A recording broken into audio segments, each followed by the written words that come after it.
Ok, bonjour à tous. Aujourd'hui, j'essaie de vous faire une vidéo sur mes 5 plus grosses erreurs que j'ai fait dans mes différents business physiques. Faut savoir que j'ai généré plus de 10 millions d'euros rien que l'année dernière. Donc forcément, c'est des erreurs qui m'ont coûté toutes des sommes assez astronomiques. On va le chiffrer dans cette vidéo ensemble. Mais on est au moins sur plusieurs centaines de milliers d'euros. Peut-être même 1 million, on va voir. En tout cas, on attaque directement dans le vif du sujet avec la première erreur qui va faire un peu dev perso, un peu non financière, mais bon, elle est très parlante. C'était de croire que le succès venait uniquement de moi. Et j'ai une anecdote de fou là-dessus, c'était sur mon premier business. Quand j'étais CGP, conseiller en gestion de patrimoine indépendant, CGPI, et j'étais vraiment très très bon dans ce domaine. Faut savoir qu'en règle générale, c'est pas compliqué d'être meilleur que les autres dans le business physique, puisque vous allez vous battre contre des gens qui ont des stratégies un petit peu à l'ancienne. Et donc, il n'y a rien de choquant à arriver quand tu as des business en ligne et d'exploser un peu tout le marché. Et je me suis dit, ok, c'est génial. Le truc, c'est que moi, je fais partie d'un réseau. Je mets des ronds là-dedans toutes les semaines, tous les mois pour effectivement être dans un réseau, participer à des réunions, participer à d'autres choses non financières, en fait, des opportunités, des connexions, des idées, du soutien, tout ça. Et en fait, des choses qui, en fait, ironiquement, rapportent beaucoup, mais sur le long terme. Te ralentissent sur le court terme,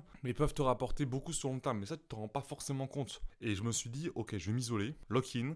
Et au bout de 3 mois, en fait, j'étais complètement isolé. Mon chiffre d'affaires doublé. Mais le truc, c'est que j'entendais plus parler des nouvelles tendances, etc. Mais c'était pas important en fait. C'était pas important pour moi. Pour moi, ce que je voulais, c'était effectivement passer mon business de 30 000 par an à 40 000, 50 000, 60 000 par an, voilà. Et c'est ce qui s'est passé. Donc, très content, mais je suis obligé aujourd'hui de faire une rétrospection sur le sujet. Et factuellement, aujourd'hui, je n'ai plus cette boîte, alors que je suis sûr que je l'aurais toujours si j'étais toujours dans ce groupe, dans ce réseau. Si j'avais eu une vision long terme, je l'aurais gardée et je l'aurais déléguée et elle aurait effectivement toujours produit ces 50 000 euros de chiffre d'affaires, quasiment que de bénéfices par an. Mais c'est plus le cas, je ne l'ai plus parce qu'elle était trop centrée sur moi. Erreur numéro 2, mal structurer mes sociétés dès le départ. Très concrète, c'est là, très classique, il faut absolument que j'en parle. C'est un sujet qui est évident quand tu construis un business, quand tu construis un business physique, que tu veux le lancer sous forme de groupe. Au début, tu te dis, allez, je fais une boîte, une compta et basta quoi. Pas d'analytique, pas d'holding. Tu penses pas à l'immobilier, tu penses pas à des SCI, tu penses pas à la différence SARL, SAS, tu penses pas au holding. Donc forcément, le truc c'est que tu te dis que tu vas le faire plus tard, sauf que plus tard c'est jamais le bon moment, c'est toujours trop tard en fait. Si tu te retrouves à, au lieu de payer simplement une création de boîte à la base qui coûte entre 500, allez 1000 euros si tu passes par un comptable, une comptable mensuelle qui va te coûter 150 euros par mois, tu te retrouves à payer un commissaire au compte qui va chiffrer, faire des rachats de parts. C'est compliqué, ça coûte non pas 1000 balles, ça coûte plutôt entre 10 et 50 000 balles. Donc en fait, si je peux donner un conseil là-dessus, c'est toujours quand tu builds un business. Jour 1, tu pars du principe qui va être énorme en fait. Et une bonne structure juridique dès le départ peut faire gagner gros et vite. Et entre nous, c'est le genre d'erreur que je vais faire qu'une fois. Mais voilà, on se retrouve facilement sur celle-là, une erreur qui va être dans les 50 000 euros en one shot. Troisième erreur, celle-là, c'est la plus connue, les enjeux RH. Sous-estimer les enjeux de ressources humaines. On le sait, les people, c'est la clé, quoi. En fait, moi, j'aime bien dire que quand tu te trompes sur ton recrutement, ta boîte, elle se crash. Par contre, quand tu réussis, ta boîte, elle explose. C'est rarement 50-50. C'est rarement intermédiaire, en fait, comme fonctionnement, le recrutement. C'est soit ça te permet d'exploser, soit tu te plantes. Et moi,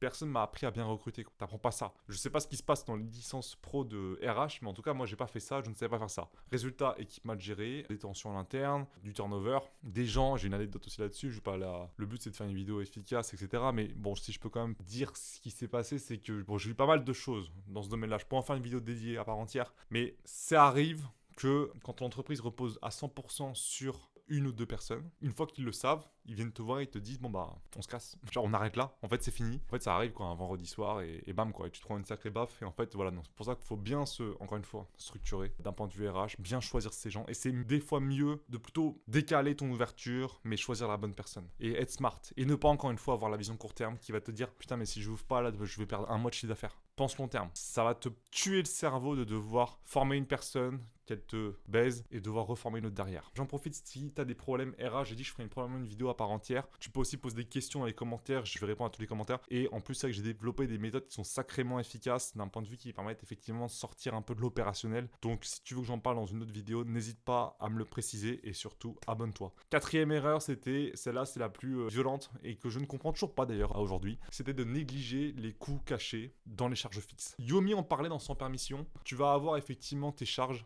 et tu vas te poser sur ton logiciel de trésor et tu vas regarder, tu vas te dire, ok, comment j'ai fait pour dépenser 400 000 euros la semaine dernière? Comment j'ai fait? Genre, vraiment, trop de dépenses, ça me réduit ma marge, je comprends pas. Tu te poses sur le chart et tu regardes tes dépenses et tu fais, ok, j'ai dépensé 600 là, j'ai dépensé 1000 là, j'ai dépensé 50 là, total 400 000. Enfin, vraiment, ça n'a jamais de sens. Et en fait, c'est que tant que tu ne te poses pas et que tu te dis, ok, tous les mois, il faut que je me pose, il faut que je regarde mes charges, et tu dis, il faut que j'enlève 20% quoi qu'il arrive, en fait. Et sinon, tes charges augmentent bêtement sans t'en rendre compte. Et ça, c'est un biais humain. Il m'est arrivé la même chose en perso quand j'ai commencé à gagner de l'argent. Au début, je faisais très attention à mes abonnements, vous savez, sur l'Apple Store en termes d'abonnement mensuel. Et à la base, j'avais uniquement l'indispensable abonnement Spotify mensuel en duo, 15 balles par mois. Et un jour, je me suis rendu compte, après avoir effectivement commencé à gagner de l'argent, que je faisais plus trop attention à ça. Et je me suis posé et je me suis rendu compte que je dépensais 800 euros par mois en abonnement. Et en fait, tu te dis, mais comment c'est possible?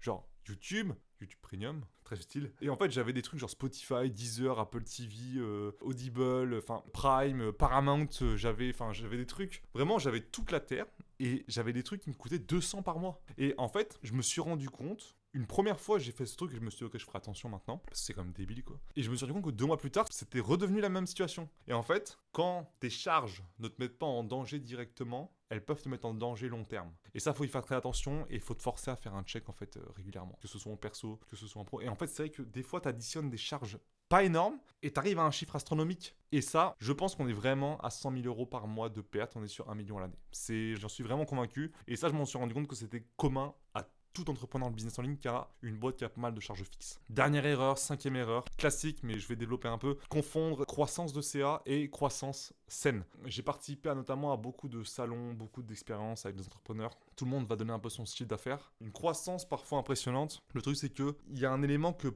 peu de gens prennent en compte, c'est que si tu doubles ton CA mais tu divises par 3 ta marge, ça n'a aucun intérêt. En fait, des fois, il faut toujours se concentrer sur la solidité de tes fondations avant de scale. C'est comme quand tu veux faire une $1 billion compagnie, il faut suivre un process bien précis. C'est hors de question de lancer de la growth, de scaler, tant que tu n'as pas fait tes fondations de manière solide. Vraiment, les process, équipe stable, trésorerie confortable, renta, marge. Ton chiffre, il peut monter vite, mais si la structuration, elle est bancale, si tu construis sur du sable, au premier coup de vent, ta boîte, elle va... C'est comme ça que les gens font faillite bêtement, en fait. Et en fait, le truc, c'est que le succès de ta boîte, ton succès à toi, personnellement, faut le mesurer différemment, en fait. Combien d'heures je travaille par semaine? Quelle est ma marge? Est-ce que je peux m'absenter pendant 3 mois et je reviens, la boîte, elle a augmenté quand même? C'est ce genre d'indicateurs qui peuvent te dire si est-ce que tu as buildé quelque chose qui va te servir dans ton futur ou quelque chose qui va te tuer dans le futur. Parce que si c'est pour doubler ton chiffre d'affaires, augmenter de quelques pourcents ta marge, mais te condamner à travailler 80 heures par semaine dans la suite, c'est pas la peine. Voilà, donc je vais finir là-dessus. C'est vraiment 5 erreurs qui m'ont coûté énormément d'un point de vue financièrement et émotionnellement, on peut le dire. Moi, si je dois résumer ça, c'est vraiment construire ton business comme tu dois construire une maison. Vraiment, fondation, fondation, fondation, et après, tu mets les artifices. Si cette vidéo t'a été utile, n'hésite pas vraiment à t'abonner à cette chaîne business. Tu vas pouvoir en apprendre davantage sur tout l'univers business physique. N'hésite pas à partager, mets un commentaire si tu as une question. Je vais vraiment essayer de répondre à tout le monde. Je te souhaite une bonne fin de journée et je te dis à très vite pour un prochain contenu.